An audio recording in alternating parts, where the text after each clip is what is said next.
आयुर्वेदिक एवं आधुनिक मत के अनुसार श्वास श्वास प्रक्रिया का वर्णन कीजिए। आयुर्वेदिक एवं आधुनिक मत के अनुसार श्वास श्वास प्रक्रिया का वर्णन कीजिए। तो आयुर्वेदिक मत के अनुसार श्वास प्रक्रिया क्या है, वो सिर्फ सारंग संहिता में एक श्लोक मिलता है जिसके अंतर्गत पूरा रेस्पिरेटरी सिस्टम बताया गया है। इसके अलावा आपको और भी उसका एग्जाम्पल या डिस्क्रिप्शन देखने को नहीं मिलेगा। तो सारंग संहिता में एक श्लोक है और द श्लोक से नाभिस्था प्राण पवना स्पृष्ट्वा हित कमलांतरम कंठा बहिर्विनियाति पातु विष्णु पद अमृतम पीत्वा च अंबर पीयूषम पुनर्आयाति वेगता प्रीडियम देहम अखिलम जीवम च जठर अनलम। Okay, what is the meaning, क्या कहता है ये श्लोक कहता है नाभिस्था प्राण पवना मतलब नाभि में स्थित, नाभिस्था नाभि में स्थित, कौन स्थित है, प्राण पवन, तो जो पवन है जो वायु है जिसका नाम प्राण है, मतलब नाभि में स्थित प्राणवायु, मतलब है नाभि में स्थित प्राणवायु। स्पृष्ट्वा इस कमलांतरम, स्पृष्ट्वा मतलब टच करती हुई, स्पर्श करती हुई, इसको हित कमलांतरम, दो कमलों के बीच में जो हृदय रखा है, दो कमल मतलब लंग्स, दो लंग्स के बीच में जो हार्ट रखा है उसको स्पर्श करती हुई। क्या मतलब है इसका श्लोक का, नाभिस्था, नाभिस्था मतलब नाभि में स्थित, कौन, प्राणवायु, मतलब वायु, वायु का कौन सा टाइप, प्राणवायु, तो नाभि में स्थित प्राणवायु। स्पृष्ट्वा, स्पृष्ट्वा मतलब टच करती हुई, स्पर्श करती हुई, इसको दो कमलों के बीच में जो हृदय रूपी स्ट्रक्चर रखी हुई है, मतलब लंग्स के बीच में जो हार्ट रखा हुआ है उस स्ट्रक्चर को टच करती हुई, स्पर्श करती हुई। आगे कंठात वही विनियाति, ऊपर आएगा तो क्या आएगा, कंठ, नीचे से आ रही है वो नाभि से, दो कमलों के बीच में जो हृदय रखा है उसको टच करती हुई ऊपर क्या आएगा, कंठ, कंठात वही विनियाति, तो कंठ मार्ग से बाहर की ओर निकल जाएगी। ओके, तो नाभि में स्थित प्राणवायु दो कमलों के बीच में स्थित हृदय को स्पर्श करती हुई कंठ मार्ग से बाहर की ओर फेंक दी जाती है या निकल जाती है। ठीक है, उसके बाद कंठात मतलब कंठ मार्ग से, वही मतलब बाहर, क्रियाति मतलब निकल जाती है। पातु विष्णु पद अमृतम, ऐसा माना जाता है इंडियन मेट्रोलॉजी के हिसाब से कि आसमान में भगवान बैठे हैं, भगवान विष्णु, और उनके पैर जो है वो नीचे लटके हुए हैं। विष्णु पद अमृतम, जैसे टर्म विष्णु पद अमृतम, तो विष्णु पद अमृत को मतलब क्या है, विष्णु मतलब भगवान, पद मतलब पैर, अमृत मतलब हवा, तो वो हवा जो भगवान विष्णु के पैरों को छूती हुई आ रही है वो हवा।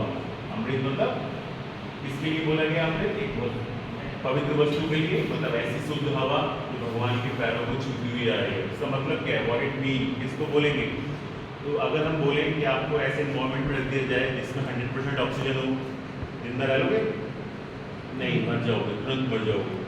तो जीवित रहने के लिए जो हमें एयर चाहिए उसमें 78% नाइट्रोजन, 21% ऑक्सीजन, 0.03% जो है कार्बन डाइऑक्साइड और 0.002% जो है बाकी जो गैसेस हैं। तो हमें ऐसा एनवायरमेंट चाहिए, ऐसी गैस चाहिए जिसमें 78% नाइट्रोजन हो, 21% ऑक्सीजन हो, 0.03% कार्बन डाइऑक्साइड हो और बाकी बचा जो 0.00% हो। अगर 21% से ज़्यादा ऑक्सीजन मिलेगी तो आपकी डेथ हो जाएगी। 100% ऑक्सीजन में आप नहीं जी सकते, आपकी जो पल्मोनरी एल्वेलाई है वो फट जाएंगी। समझ में बात? तो जो विष्णु पद अमृतम बोला गया है वो शुद्ध हवा के लिए बोला गया है। Example will ask in the बायोवा कि शुद्ध हवा का मतलब क्या है, 100% ऑक्सीजन नहीं, शुद्ध हवा का मतलब ऐसी हवा से है जिसमें 78% नाइट्रोजन हो, 21% ऑक्सीजन हो, 0.03% कार्बन डाइऑक्साइड हो, जो मोमेंट में मिलती है हमको वो हवा, 100% ऑक्सीजन नहीं। तो हम किसकी बात कर रहे थे, हम बात कर रहे थे प्राणवायु की। प्राणवायु नाभि में स्थित प्राणवायु दो कमलों के बीच में स्थित हृदय को स्पर्श करती हुई कंठ मार्ग से बाहर निकलती है। ठीक है, बाहर निकलने के बाद क्या करती है, उसको क्या मिलता है, अमृत। क्या मिलता है, अमृत। वो अमृत कहाँ पे है, विष्णु भगवान के पैरों के पास। कहाँ पे है, विष्णु भगवान के पैरों के पास। विष्णु पद अमृतम, तो वो उसका क्या कर लेगी, उसको पी लेगी। पातु, पातु मतलब उसको पी लेगी, कौन, प्राणवायु। तो वो नीचे से निकली, कहाँ से निकली, नाभि के पास से, गले में से बाहर आ गई। बाहर आने के बाद उसने एक दूसरी हवा ली, मतलब अमृत के रूप में शुद्ध हवा, और उस हवा को पी के आगे क्या करेंगे, नेक्स्ट टाइम में लिखा है पीतवा चा अंबर पीयूषम पुनर्आयाति वेगता। पीतवा, पीतवा मतलब उसको पी लेगी। चा अंबर पीयूषम, अंबर मतलब आकाश, आसमान में, पीयूष मतलब अमृत, तो आसमान में या आकाश में जो पीयूष अमृत रखा हुआ है उसको पी लेगी।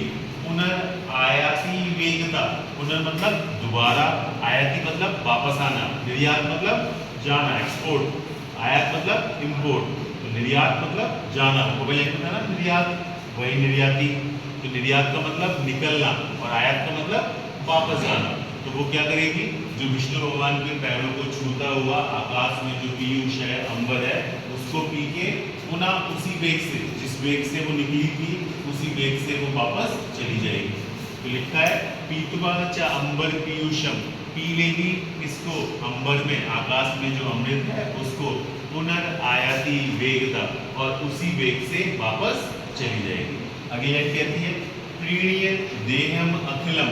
तो प्रीणीय देहम अखिलम, तो जो प्राणी है, जो लिविंग बींग्स है, उनकी जो बॉडी है, जीवम चा जठर अनलम, तो ये जो लिविंग बींग्स हैं उनके अंदर ये जो प्रोसेस है वो चलती रहती है, और जीवम चा जठर अनलम, और ये जो हवा है, ये जो वायु है, वो जठर अनलम मतलब जठराग्नि, जठर प्लस अनलम, जठर मतलब पेट, अनल मतलब अग्नि, तो जठराग्नि को प्रज्वलित करेगी। How is possible? मैंने तो आज बताया क्या रेस्पिरेशन और ब्रीथिंग में क्या अंतर है। रेस्पिरेशन का मतलब break down of the molecules and liberation of the energy, ये मैंने आज बताया अभी। ब्रीथिंग का मतलब इंस्पिरेशन और एक्सपायरेशन, लेकिन क्लासिक्स में ये पहले से लिखा हुआ है, क्या लिखा हुआ है, जीवम च जठर अनिलम, और ये जो हवा थी वो क्या करेगी, जठराग्नि को प्रज्वलित करेगी, अग्नि को प्रज्वलित करेगी। कैसे? जब हम ऑक्सीजन लेते हैं तो वो ऑक्सीजन जो है बॉडी के अंदर जितनी भी सेल्स हैं उन सेल्स के अंदर एरोबिक रिएक्शंस होती है, एरोबिक रिएक्शंस के अंदर जो है उसके बाद एटीपी के मॉलिक्यूल्स हैं वो लिबरेट होंगे, राइट और रॉन्ग? तो जो एटीपी के मॉलिक्यूल्स लिबरेट होंगे वही तो अग्नि है, वही तो। अग्नि की डेफिनेशन क्या है? अग्नि की डेफिनेशन है अंगति व्याप्नोति इति अग्नि, तो शरीर के हर अंग में, हर सेल में प्रेजेंट है। सेल लेवल पे जितनी भी बायोकेमिकल रिएक्शंस हो रही हैं, सेल लेवल पे जितनी भी बायोकेमिकल रिएक्शंस हो रही हैं वो सारी अग्नि की वजह से हो रही है। तो biochemical reactions occurs at the cellular level is known as agni. अग्नि का मतलब ऐसा नहीं कि बड़ी सी आग दिख रही है, आपके सेल लेवल पे जो एंजाइम्स की वजह से जो बायोकेमिकल रिएक्शंस हो रही हैं वो रिएक्शन इटसेल्फ इज अग्नि। इसमें बताया क्या कि जो प्राणवायु है वो जठराग्नि को प्रज्वलित कर देगी, जठराग्नि को जला देगी, जठराग्नि को क्लियर अप करेगी। इसका मतलब क्या है, जो ऑक्सीजन हम ले रहे हैं वो ऑक्सीजन चाहिए किसके लिए, एरोबिक रिएक्शंस के लिए, किसके लिए, एरोबिक रिएक्शंस के लिए, और उसी से एटीपी लिबरेट होती है। तो जठराग्नि का शब्द है, तो ऐसा नहीं कोई अग्नि रखी है उसको जला रही है, इसका मतलब क्या है, आपके सेल के अंदर जितनी भी बायोकेमिकल रिएक्शंस होती हैं उनको एक्सेलरेट करती है, उनको क्लियर अप करती है, उनको आसानी से होने देती है। कैसे होने देगी? क्योंकि ऑक्सीजन सप्लाई करेगी, ऑक्सीजन जाएगी तो रिएक्शंस कंप्लीट होगी और एटीपी जो है वो लिबरेट होंगे। एग्जाम में आएगा पूछेगा, ये आजकल पैटर्न चेंज हो गया है, एग्जाम में आएगा डॉट डॉट डॉट जीवम च जठरानलम, एक्सप्लेन दिस। क्या आएगा? डॉट डॉट डॉट जीवम च जठरानलम, एक्सप्लेन दिस इन डिटेल। पता ही नहीं होगा कि कहाँ पे ये श्लोक। तो जीवम च जठरानलम, इस शब्द का मतलब क्या है कि आपकी जो प्राणवायु है जब वो बाहर निकलती है, विष्णु भगवान के पैरों को छूती हुई जो हवा बह रही है उसको पी के पुनः वापस आती है, और जितने भी लिविंग बींग्स हैं उनकी लाइफ मेंटेन कर रही है और उनकी जो जठराग्नि है उसको प्रज्वलित कर रही है।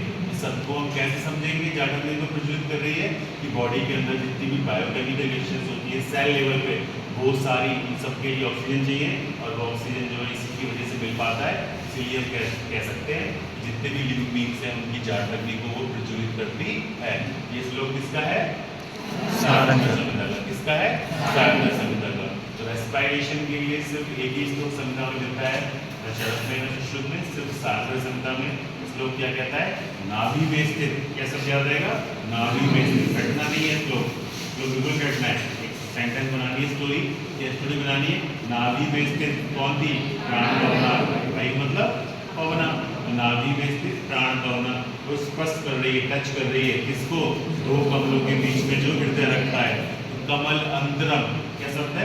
कमल अंतरम। तो कमल अंतरम के बीच में क्या रखा है? हृदय, तो हित कमलांतरम। हाँ, नाभि में स्थित प्राणवायु, तो नाभिस्था प्राण पवना क्या कर रही है? स्पर्श कर रही है। स्पर्श तो कर रही है। स्पृष्ट्वा किसको? दो कमलों के बीच में जो हट रखा है, हित कमलांतरम। ऊपर आ गई, क्या आएगा? गला, that is Kanthal, that is Kanthal. बाहर निकलेगी, दैट इज बहिर, निकलना मतलब निर्याती। तो कंठाल बहिर निर्याती। कौन? नाभि में स्थित प्राणवायु किसको क्या कर रही है? स्पर्श, क्या कर रही है? स्पर्श। स्पृष्ट्वा किसको? दो कमलों के बीच में जो हट रखा है। और ऊपर आएगा, क्या मिलेगा? कंठाल। कंठ से कहाँ निकल रही है? बहिर, निकलना मतलब निर्याती। फिर वो क्या करेगी? विष्णु भगवान के पैरों को छूता हुआ जो अमृत है, तो विष्णु पद अमृतम। क्या है? विष्णु पद अमृतम। उसको क्या कर लेगी? पी लेगी। पीना मतलब पीतवा, पीना मतलब पीतवा। चा अंबर पीयूषम, और वो अमृत कहाँ रखा हुआ है? आसमान में। अंबर मतलब आसमान, पीयूष मतलब अमृत। तो वो पी लेगी किसको? आसमान में जो अमृत रखा हुआ है। पीतवा चा अंबर पीयूषम। और दोबारा पुनः वापस जाएगी, आयाती, उसी वेग से, जिस वेग से अंदर गई थी उसी वेग से बाहर जाएगी। तो पुनर्आयाति वेगता, क्या मतलब है? पुनर्आयाति वेगता। रटना नहीं है। नाभि में स्थित प्राणवायु की टच कर रही थी, स्पर्श कर रही थी किसको? दो कमलों के बीच में जो हट रखा था। ऊपर निकला, क्या आया? कंठ। बाहर निकल गई बहिर, निकलना मतलब निर्याती। पातु क्या? विष्णु भगवान के पैरों को छूता हुआ जो अमृत है, विष्णु पद अमृतम। क्या कर लेगी? इसको पी लेगी। पीतवा, ये सब कहाँ हो रहा है? अंबर में जो पीयूष है, पीतवा चांबर पीयूषम। और दोबारा से पुनः वापस जाएगी, आयाती, जिस स्पीड से निकली थी उसी स्पीड से वापस जाएगी। प्रीणीयन देहम अखिलम, तो जो प्राणियों का, जो लिविंग बींग्स है, उनकी जो बॉडी है उसकी लाइफ सस्टेन रहेगी, और उनकी जो जाठराग्नि है उसको क्लियर अप करती है, जाठराग्नि को प्रज्वलित करती है। कौन? प्राणवायु। तो प्रीणीयन देहम अखिलम, जितने भी प्राणी हैं उनकी जो देह है, जितने भी जीवित हैं, चा जठर अनिलम, उनकी जो जाठराग्नि है उसको जलाए रखती है, उसको क्लियर अप करती है।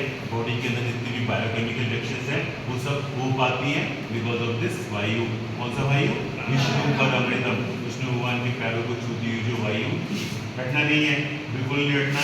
ये श्लोक बनाना है क्या? कि नाभि में स्थित वायु थी, नाभिस्था प्राण पवना, स्पर्श कर रही थी, स्पृष्ट्वा ऊपर उठी, दो कमलों के बीच में जो गांठ रखा हुआ है, एक कमलांतरम। बाहर आई, गला, कंठाल, बाहर मतलब बहिर, निकल गई मतलब निर्याती। ठीक है। उसके बाद पातु विष्णु पद अमृतम, विष्णु भगवान के पैरों को छूता हुआ जो अमृत है, क्या करेगी? उसको पी लेगी। कहाँ रखा है? अंबर पीयूषम। दोबारा उसी वेग से वापस जाएगी। दोबारा मतलब पुनः, वापस जाना मतलब आयाति, उसी वेग से वेगता, पुनर्आयाति वेगता। प्रीणीयन देहम अखिलम, जितने भी लिविंग बींग्स हैं उनकी जो बॉडी है उसमें ये प्रक्रिया लगातार होती रहती है। और क्या करती है? जीवम चा जठर अनिलम, क्या करती है? जीवम चा जठर अनिलम, जितने भी जीव हैं, जितने भी लिविंग बींग्स हैं उनकी जाठराग्नि है उसको प्रज्वलित बनाए रखती है, उसको मेंटेन रखती है। समझ आई? हाँ, कुछ लोग रटना नहीं है, सिर्फ कहानी बनानी है। नाभि में स्थित वायु, दो कंठों के बीच में, दो कमलों के बीच में रखा हृदय, स्पर्श कर रही है, बाहर निकल रही है, विष्णु भगवान के पैरों का अमृत उसको पी रही है। कहाँ पे हो रहा है सब? अंबर पीयूषम। दोबारा से उसी वेग से वापस जा रही है। जितने भी लिविंग बींग्स हैं, प्रीणीयन देहम, उनकी जो बॉडी है, जितने भी लिविंग बींग्स हैं उनकी जो बॉडी है उसमें ये प्रक्रिया चलती रहती है और उनकी जाठराग्नि को प्रज्वलित करती है, उसको बनाए रखती है। दिस इज व्हाट आचार्य सारंगधन के अनुसार मैकेनिज्म ऑफ रेस्पिरेशन। ठीक है।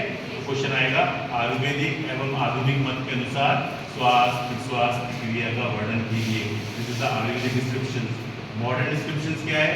तो मॉडर्न डिस्क्रिप्शंस में हम पढ़ेंगे कि जो मैकेनिज्म ऑफ रेस्पिरेशन है उसमें कुछ मसल्स हैं, मेन मसल्स ऑफ रेस्पिरेशन, वो हेल्प करती हैं। कुछ एक्सरसाइज मसल्स हैं और किस तरह का मूवमेंट होता है वो हम बात करेंगे। समझ आया?